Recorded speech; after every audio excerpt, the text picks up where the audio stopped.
The Sinister Call. I've always been drawn to the obscure, the eerie, and the unexplained.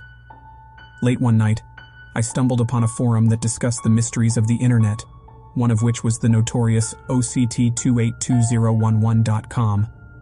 The forum was filled with wild theories and speculations about the site's purpose, ranging from an alternate reality game to a government conspiracy. I couldn't help but be pulled into the enigma, determined to unravel the truth behind the cryptic website. As I continued digging, I discovered the site was loaded with hidden codes, strange symbols, and a phone number nestled within its depths. An overwhelming curiosity compelled me to call the number. I grabbed my phone, hesitated for a moment, and dialed. I called, and after a moment of ringing, it went silent. I pulled the phone away from my ear to see if I had hung up, but the call was still going. I put the phone back up to my ear, only to hear the sound of the call ending. I pulled the phone away and dialed the number again. This time it rang for much longer. With every ring, the tension grew before finally releasing when I heard an answer. It was quiet, but I could hear someone breathing. My heart started pounding. "Hello?" I said, but I got no response. I sat quietly listening to the heavy breathing through the phone before it hung up again. I was nervous and confused, but deep down I was still curious, so I picked up the phone and dialed one last time. The phone rang once, twice, thrice, and then the call connected. The voice on the other end was male, warm, and unnervingly cordial. "Hello there," he greeted me. "It's not every day that someone finds this number. What do you seek?" I hesitated, unsure of what to say. I'm curious about the website. What's the story behind it?" He chuckled, the sound sending shivers down my back. "Some mysteries are best left untouched, my friend. But since you've already come this far, I'll indulge you."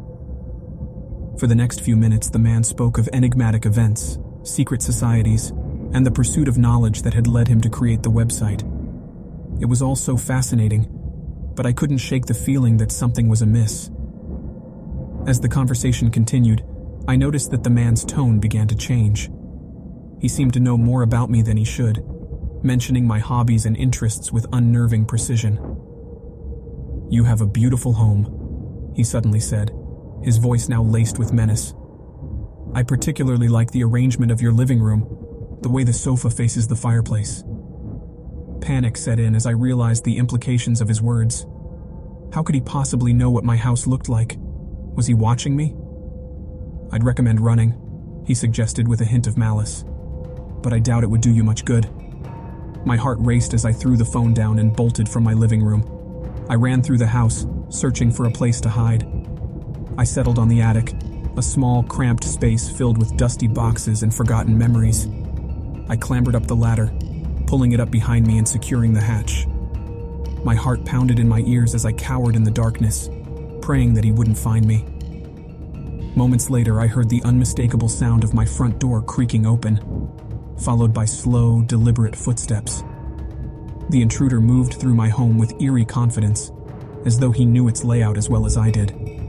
The sounds of his footsteps grew closer and closer, until they stopped just below the attic hatch. "Come now," the man called out, his voice dripping with menace.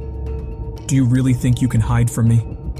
I am the architect of mysteries, the weaver of secrets, and the hunter of the curious. You stepped into my web, and now you must face the consequences." I held my breath, desperate to remain silent. I prayed that he would somehow give up and leave, that this nightmarish encounter would end. The hatch flew open, the ladder crashing to the floor below. The man ascended, his face obscured by the darkness, his intentions terrifyingly clear. I scrambled back, desperately searching for a weapon or a means of escape. As the man reached the top of the ladder, I noticed a rusty crowbar among the debris. I grabbed it, my fingers trembling with fear and adrenaline. The man stepped onto the attic floor, a twisted smile playing on his lips. He advanced towards me, arms outstretched, his intentions terrifyingly clear. "You can't escape the truth," he whispered menacingly. "The secrets you sought have led you here. This is the price you pay for your curiosity."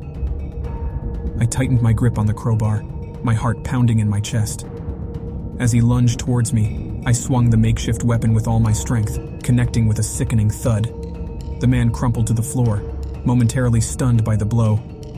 Seizing the opportunity, I scrambled past him and back down the ladder. I sprinted through my house, my heart pounding in my ears, the taste of fear bitter on my tongue. As I reached the front door, I glanced back and saw the man staggering to his feet in the attic. I tore through the doorway and into the night, my breath coming in ragged gasps as I ran. I didn't know where I was going. I only knew I had to escape this nightmare. As I fled, I couldn't help but think of the price I'd paid for delving into the mysteries of OCT282011.com. My curiosity had led me to the very edge of terror, and I could only hope that I would survive the night. As I disappeared into the darkness, I heard the man's voice echo through the night, a chilling reminder of the dangers that lurked in the shadows of the unknown. "You can run," he hissed, "but you cannot escape the truth. I will always be there, waiting in the darkness, biding my time. And one day, when you least expect it, I will come for you." I ran until my legs could carry me no further, the chilling words of the man haunting me with every step. The nightmare that began with a simple phone call had consumed me, and though I managed to escape that night, I knew deep down that the man's ominous warning would forever cast a shadow over my life. The sinister call and the horrifying encounter that followed serve as a chilling reminder that some mysteries are best left untouched.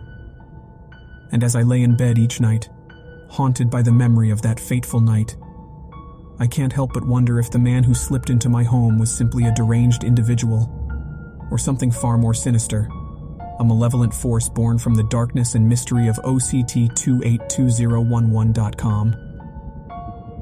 When you subscribe, be sure to click the notification bell.